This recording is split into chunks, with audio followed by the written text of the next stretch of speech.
ሰላም ጤና ይስጥልን ተመልካቾቼ በእያላችሁበት ዓለም ዳርቻ ሰላሙን ሁሉ ተመኛውኝ። አዲሶች እንኳን ደህና መጣችሁ። ዛሬ ደግሞ ጮሮርሳ ወይም ደግሞ ጩምቦ የሚባለውን የኦሮሞ ባህላዊ የምግብ አይነት ነው ይዤላችሁ የመጣሁት። ተወዱታላችሁ። በቤቴ እንደ ብላክ ፎረስት አርጌ እንዴት እንደምሰራው ሙሉ ስራውን በትህትና እንድትከታተሉኝ ጋበዝኩኝ። አመሰግናለሁ። ዛሬ ያዘጋጀሁት ጥቁር ጤፍ ነው 2 ኩባያ። ከሰፈርኩኝ በኋላ ይሄንን እነፋዋለሁኝ። ውስጡ ቆንጆ ፍላፊ እንዲሆን እንዲረዳን እንዲሁም ደግሞ ውስጥ ያለ ነገር ካለ እንዲወጣለን። ግማሽ የሻይ ማንኪያ ኮረሪማ፣ 1 የሻይ ማንኪያ በርበሬ፣ ጨው 1/3 የሻይ ማንኪያ። በደንብ አድርጌ ይሄንን አቀላቅለዋለሁኝ። ዛሬ የምጠቀመው 1 ደርበብ ያለ የሻይ ማንኪያ ደረቅ እርሾ ነው። ከዛ በተረፈ ግን የተዘጋጀ እርሾ ከእንጀራ ተጋግሮ የተረፈ አለኝ፣ ግማሽ ኩባያ እጠቀማለሁኝ። የአበሻው እርሾ ከሌላችሁ ማታ አብኩታችሁ አድራችሁ በማግስቱ በምትፈልጉት ሰዓት መጋገር ይቻላል። ይሄ የአበሻ እርሾ ያስፈለገበት ምክንያት ጣዕሙን በጣም ቆንጆና ልክ ኢትዮጵያ እንደምንበላው አይነት ጣዕም እንዲሰጠን ነው እንጂ ወዲያው አብኩቶ ወዲያው መጋገርም ይቻላል። ከዛ እዚህ ጋር የእርሾውን ኩባያ ያለቃለኩበት ውሃ ነው። በደንብ አድርጌ ይሄንን አሸዋለሁ።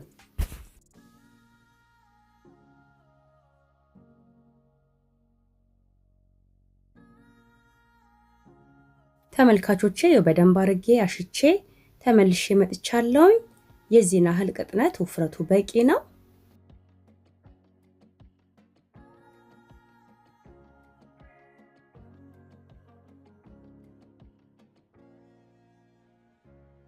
ከድኜ ኩፍ እስከሚል ድረስ እጠብቀዋለሁ። ተመልካቾቼ ከ1 ሰዓት በኋላ ተመልሼ መጥቻለሁ።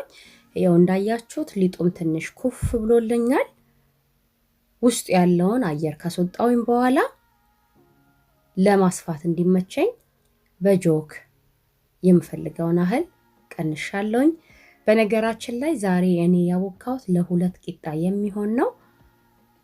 እናንተ ደግሞ እንደ ፍላጎታችሁ እንደ ቤተሰባችሁ ብዛት 1 ኩባያም ግማሽ ኩባያም እንዲሁም ሩብም ኩባያ መጠቀም ትችላላችሁ። ግዴታ እኔ እንደሰራሁት መሆን የለበትም። ሊጡን ካፈሰስኩኝ በኋላ እኔ የክሬፕስ መስሪያው ዱላው እንትኑ አለችኝ። በስቲኩ እንደዚህ እኩል አደርገዋለሁ ውሃ እየነከርኩኝ። በእጃችን ሊጡን ካፈሰስነው በኋላ እንደምንፈልገው ስፋት ረዘምም አድርጎ መቀባት ነው። እሳቱን ሚዲየም ፍሌም ላይ አድርጌ እኔ ክዳኑን ከድኜን ያበሰልኩት።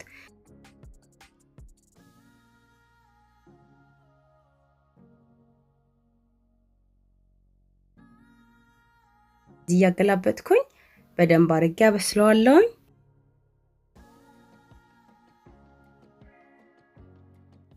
በዚህ አጋጣሚ ለመጀመሪያ ጊዜ እኔ ቻናል ላይ የተገኛችሁ እንኳን ደህና መጣችሁ።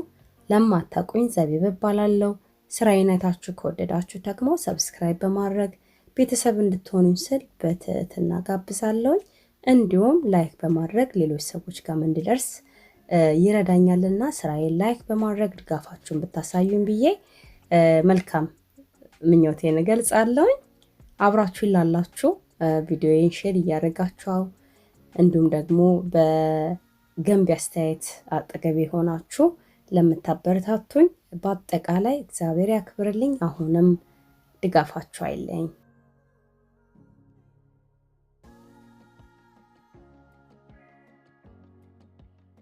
የሁለተኛውንም ልክ እንደመጀመሪያው አስፍቸዋለሁኝ። ክዳኑን ከድኜ አበስለዋለሁኝ። በዚህ አጋጣሚ ይሄንን ምጣድ በተደጋጋሚ የጠየቃችሁ ልጆች አላችሁ። ኬት ነው የገዛሽው ክዳን አለው ወይ የሚል ጥያቄ። ክዳን የለውም። በእርግጥ ግን የገዛሁት ቲኬ ማክስ የሚባል መደብር ነው። እዚህ ያላችሁ ልጆች ታውቁታላችሁ። ግን ተመሳሳዩ ደግሞ ሰርች ሳረግ ጎግል ላይ አማዞን ላይ ያለና 38 ኢንች ነው ለምትፈልጉት ሰዎች ፓንኬክ ፓን ብላችሁ ሰርች ብታደርጉ ታገኙታላችሁ። አይ ሆፕ መልሻለሁ ብዬ ተስፋ አደርጋለሁ። አሁን ወደ ስራችን ስንመለስ እዚህ ጋር አይብ አለኝ፣ ግማሽ የሻይ ማንኪያ ኮሮሪማ፣ 1/3 የሻይ ማንኪያ ደግሞ ሚጥሚጣ እጨምርና በደንብ አድርጌ ያቀላቅለዋለሁ። ይሄንን አይብ ዛሬ አላሳየዋችሁም፣ ምክንያቱም ከዚህ በፊት የሰራሁት የአይብ አሰራር አለ፣ ቪዲዮ እንዳልደጋገምባችሁ በማለት ነው ያላሳየሁት እና ሊንኩን ግን ከዚህ ቪዲዮ ስር አስቀምጥላችኋለሁ። ቅቤ ከጨመርኩኝ በኋላ በደንብ አድርጌ ያቀላቅለዋለሁ።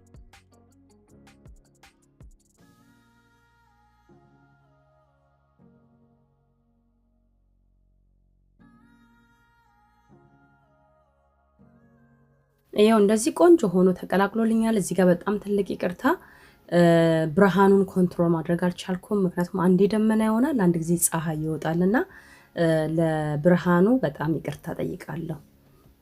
ትንሽ ጨው ጨምሬያለሁ። አሁን ትራዲሽናል ብላክ ፎረስታችንን የምንሰራበት ሰዓት ነው። ሁሉም ነገር ሬዲ ነው። ትንሽ ቅቤ ቀብቼበታለሁ። አይቡን በመለቀልቀው ሰዓት በቀላሉ ቶሎ እንዲቀባልኝ በማለት ነው። ኦፕሽናል ነው። ሌላውንም ቀብቼ ደርቤ ተመልሰን እንገናኛለን። ተመልካቾቼ ሁለተኛውንም በዛው መልክ ቀብቼ ተመልሰን ተገናኝተናል። ይሄው እንደዚህ እንደምታዩት ነው። ሙሉ ለሙሉ እናዳርሰዋለን። ያልደረሰበት ቦታ ካለ 1 የሻይ ማንኪያ በርበሬ፣ ከዛ ትንሽ ቅቤ ያረግና ይሄንን በጠብጠዋለሁ። ከዛ ከላይ ደግሞ እናፈሰዋለን። እንግዲህ ይሄ አሰራር እንደሚታወቀው የኦሮሞ ባህላዊ የምግብ አሰራር ነው። አስታውሳለሁኝ ለድግስ ለልጆች ግራጁዌት ሲያደርጉ እንዲሁም ደግሞ ስፔሻል ኦኬዥን በሆነ ሰዓት የሚሰራ የምግብ አይነት ነው። የራሱ የሆነ አሰራር አለው። እኔ በራሴ መንገድ ነው የሰራሁት ዛሬ። ይሄንን ይመስላል። በጣም ነው የሚያምረው። ካልሞከራችሁት ከዚህ በፊት ሞክሩት። መሀል ለመካከል እቆርጠዋለሁኝ እኔ። ከዛ ግማሹን አንስቼ እዛኛው ላይ ደርብበታለሁ።